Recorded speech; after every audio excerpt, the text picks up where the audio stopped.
Assalomu alaykum, mani go'zal homiladorlarim. Bugun shunchaki eringizni tug'ilgan yili, kuni, oyi bilan homilangiz jinsini 1 sekundda aniqlab olishni o'rgatib qo'yaman. Bu juda ham oson usul, juda ham oson kalendar beraman bugun sizlarga. Men 80 ga yaqin kalendarlarda 10 yilga yaqin vaqtdan beri milliondan da ortiq ayollarga jins aniqlab kelyapman va diqqat bilan eshitinglar.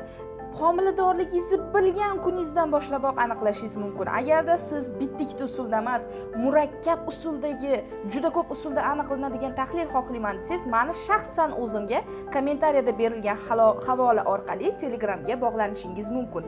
Qaranglar, mana aniqlab bergan mijozlarim bitta ko'ringlar, niyat qilib, ixlos qilib, o'zi adashadimi? Mana shu joyini ko'ringlar. Mana bu mijozimni olamiz. Qaranglar, mana men homila jinsini aniqlab berganman. Hamma yozishmalar bor 2025-yildan boshlab va mana bu o'g'ilchamiz tug'ilganlar yaqinda mana yozyaptilar 18-mayda. Mana shu polvonchani bilasizlarmi, o'zi nima degan? 18 haftalikda 18 haftagacha o'zi qiz degan. 13 haftada ham, 14, 15 haftada ham, 18 haftada ham qiz degan. 20 haftadan o'tibgina o'g'il deb bergan mana shu polvonchamiz tug'ilgan, ya'ni o'g'il farzand. O'zi adashadimi deb rosa ko'pchilik mendan so'raydi. Endi bu mijozimni qaranglar. Bu mijozimniki nima bo'lgan? Men homila jinsini hisoblatdim, deyaptilar. Mayda rasmlarni tashaganlar homilalarni hisoblatdim. Qizaloq chiqdi. 10-noyabr kuni qizaloqli bo'ldim. 3 ta bo'ldi. Allohga shukr, deyaptilar. Endi bu yoqda tepada nimalar deb yozganlar? Apa, mana boshqa doktorlar o'g'il deb chiqaruvdi, deyaptilar. Homilam jinsini hisoblatganman, siz qizcha degan, skriningga bordim, o'g'il dedi deganlar. Opa, sizga homilam jinsini hisoblatgandim, qiz degandingiz, o'zingizlar o'g'ilcha deyapti. Bitta yaxshilab hisoblang yana, deyaptilar. Mana shu o'zi rasmlarida o'g'il bola deb 100% deb ko'rsatib bergan. Mana ko'ryapsizlarmi? Mana shu rasmlar asosida o'g'il deb ko'rsatib bergan. Ba'zan shunaqa bo'ladi. Qiz bola o'g'il bola bo'lib ko'rinadi, o'g'il bola esa qiz bola bo'lib ko'rinib qoladi. Mana oxirida yozyaptilar. O'zinglar tuqqunimcha o'g'il dedi. Tug'ruqqacha o'g'il deyilgan. Yaxshilab o'qing. 10-noyabr kuni qizaloqli bo'ldim. 3 ta qizim bo'ldi, deyaptilar. Bu mijozim nima uchun eslayapman? Sababi yaqinda yana homila jinsini aniqlab berdim. Mana bu homilalari ham qiz chiqyapti. Bu 4-qizlari bo'ladi, xudo xolisa. Yana bitta natija. Bular meni doimiy mijozim. Menga jiyanlarini yoki singillarimni, точно esimda emas, homilasini aniqlatish uchun mana shu profildan o'zlari yozganlar. Opajon, iltimos, singlimi homila jinsini aniqlab bering deb. Qisqasi, men qiz deganman. Yozishma juda ko'p, chunki bularga men oilaviy ishlayman. Endi mijozim yozyaptilar. Esingizda bo'lsa, jiyanimni hisoblatdim sizga. Qizaloq deganingiz 3 ta, o'zida o'g'il deb aytdi. Siz qiz degansiz. Bugun jiyanim tug'di, qizaloq tug'di, deyaptilar. Menga ko'p marta yozdilar. Tepada yozishmalar bo'lishi kerak-da. Opa, o'zinglar o'g'il dedi, siz qiz dedingiz, o'zinglar o'g'il dedi deb qayta-qayta yozganlar. Lekin mana oxirida natija ko'rib turibsiz, qizcha tug'ildi. Mana sal oldin ham kelgan natijamiz bor. Bu mijozim mana. Assalomu alaykum, homila jinsini aniqlatmoqchiman deb yana kelyaptilar. Meni mijozlarim juda ko'pchiligi oilaviy keladi yoki qayta-qayta murojaat qiladi. Ikkita farzandimni ham o'zingiz aniqlab aytuvdingiz, deyaptilar. Mana shu shirin toylarni ikkalasini ham kichkinagina homila paytida aniqlab, qiz deb aniqlab berganman. Alloh nasib qilsa, bugun 3-homilalarni aniqlaymiz. Bo'ldi, men sizlarga endi osongina usulni beray. Agar sizlar ham yo'q, murakkabida kerak menga. Menga 10 ta, 20 ta usulda aniqlab bering desangiz, men 20 ta usul aniqlaydigan tarifim bor. Uni faqatgina Telegram orqali bog'lanib aniqlatishingiz mumkin. Men hozir qiziqishga berib o'taman. Qaranglar, mana bu ikkita taqvimni bermoqchiman sizlarga. Bittasi yaponskiy, bittasi Xitoyning o'zini taqvimlarini 6 xil, 8 xil, 10 xilni ham topsangiz bo'ladi. Men hozir erkakka taalluqlisini sizga beraman. Bu erkak 2026-yilda necha yosh bo'ladi? 26-yilda erkak necha yosh bo'ladi? O'shani olamiz. Demak, 95-yil 5-aprelda tug'ilgan erkak 26-yilda 31 yoshda to'lib, undan 2 oy o'tgan. Ayni paytdagisini aytyapman. Demak, 31 yosh deb olamiz.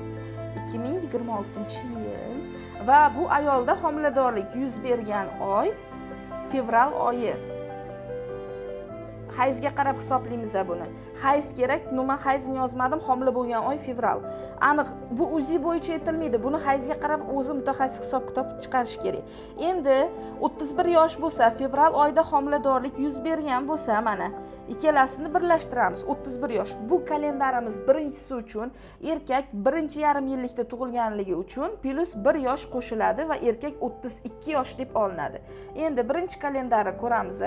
Erkak 32 yosh va fevral oyida, mana fevral oyida homiladorlik yuz berganligi uchun homila jinsi o'g'il chiqyapti, ko'rib turibsizmi? Agar yosh to'g'ri hisoblamasangiz, mana tepasida qizga o'tib ketadi.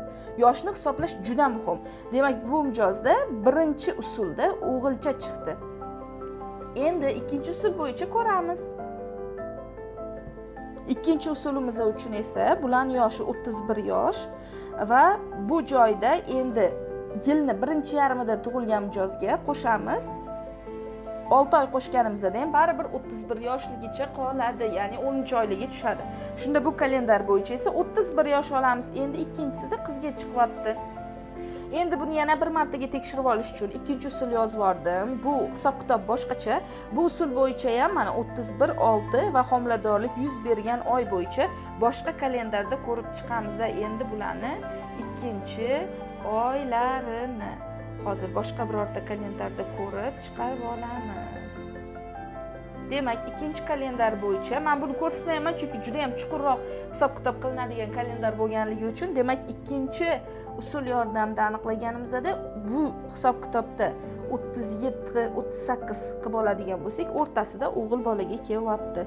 Demak, bu ayolda, mana shu ayolda mana eri bo'lsa, bu erkakdan agar homilador bo'lgan ayol fevral oyida homiladorlik yuz bergan bo'lsa, katta ehtimol bilan o'g'il tug'adi degani. O'zi qiz desa ham o'g'il bo'lish ehtimoli baland, avvalo Alloh.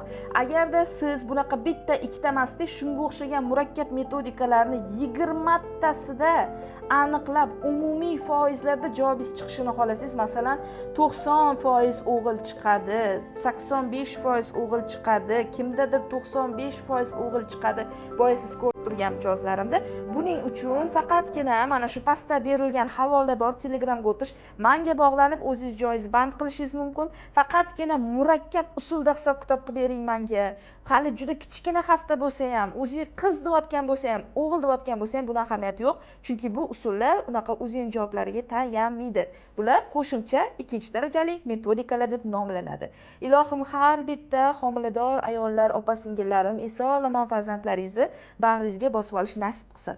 Agarda kimdir qiz kutayotgan bo'lsa, o'zi o'g'il desa tushkunlikka tushmang. Juda ko'p marta o'zi adashgan holatni men 10 yil ichida ko'rganman. Agarda o'zi qiz deyotgan bo'lsa, o'g'il kutayotgan bo'lsangiz, hech ham tushkunlikka tushmang. O'zi tug'gunicha, tug'ruqqa 1 soat qolganda ham voy mana qizcha, xudo xolasa yana bitta qiz kelyapti deb turib, yarim soatdan keyin o'g'il tug'ib qo'ygan nechta mijozim bo'lgan. Shuning uchun hech qachon umidingizni uzmang. Shuning uchun doimo aytaman, avvalo Alloh birinchi o'rinda.